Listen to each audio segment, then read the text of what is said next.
Bociurkiw is a global affairs analyst and joins us from New York. Michael, always good to see you. Are we overplaying this dispute between Poland and Ukraine and the fact that Poland won't give Kiev any more weapons?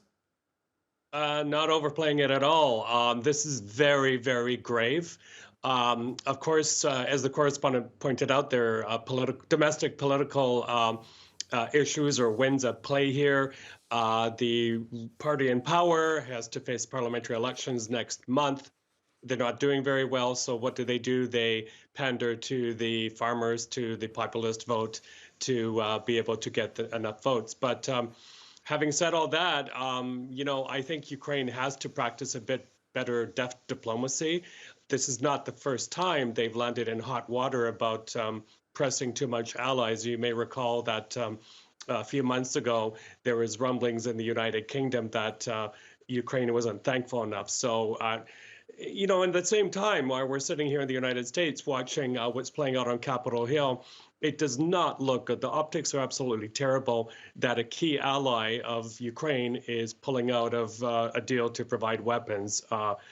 Very, very bad timing on several fronts. And what do you make of the European Union's assessment? I mean, it's done a proper analysis of these Ukrainian imports coming into EU territory, saying that actually it's found that those imports don't affect the internal market. And we've got now this dispute with the EU telling these three individual members, what are you doing? You know you're not allowed to dictate trade policy on your own. We're a bloc.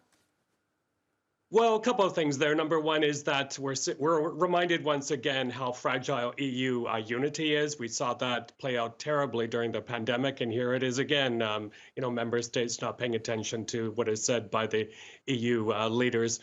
The other thing here is that I'm hearing from my own sources that indeed, and the Polish Prime Minister said this as well, is that the Ukrainian oligarchs that are shipping this grain are simply lazy, and they're simply too cheap to push this grain further to distant EU markets. So what do?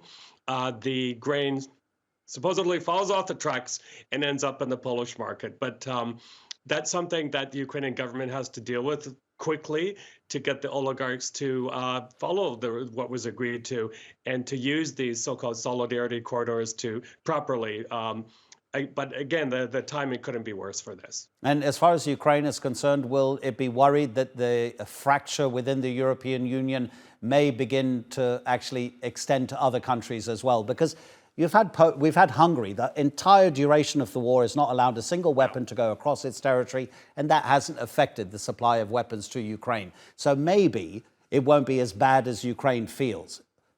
But if it's extended, Michael, if it's extended, obviously it becomes a bigger problem. Yeah, I think what we're also saying out, aside from domestic politics playing in some of these countries, is a fatigue with the war. It's the worst thing that could happen right now. And I've been on TRT before, and I've said this, and I'm going to repeat it again, is that if there's one thing that we should take into regard when it comes to this Black Sea grain initiative, when it comes to the Russians bombing these ports, is that Odessa and those River Danube ports are a critical component of the global food supply chain. So individual states cannot simply say, well, we're having problems with our farmers or whatever. What happens in those ports with the food supply affects every country. And we have to stand together on this issue because if Russia is allowed to further weaponize food, it's going to affect the most vulnerable around the world. Michael, do you think if a Republican becomes next president of the United States, things are going to change dramatically? Yes, absolutely. We saw even today on the Hill that President Zelensky wasn't even granted another audience with Congress. And I think Mr. Trump has clearly said that if he were to win, he would broker a deal within 24 hours. And trust me, that deal would not be in favor of Ukraine. I suspect that he would try to arrange some kind of deal with Russia where they keep Crimea, maybe keep a bit of the lands that they gained. But I think everyone realizes right now the clock is ticking. And I think we saw that as well in Mr. Zelensky's speech and Mr. Biden's speech at the UN, that time is not on our side. We have to move quickly to not only keep the rules-based international order, but to make sure that these dictators do not get their own way. Michael, thank you so much indeed. Michael Bociurkiw.